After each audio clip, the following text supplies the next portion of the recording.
রামু দোকানদারকে বলবে মা আগের মাসে টাকা দিয়ে দেবে। ঠিক আছে মা, আমি এক্ষুনি সামান নিতে যাচ্ছি।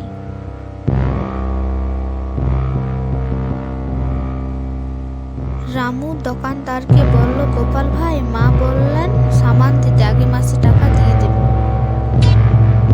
তুমি কি আমাকে বোকা পেয়েছো? আগের মাসের ধারগুলো এখনো দাও।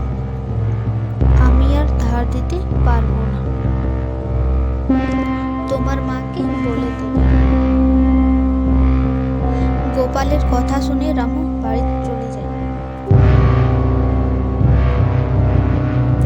রামু মনে করে, আমার ভাগ্যটা অনেক খারাপ, দুবেলা খাবার জোগাড় করতে পারি না।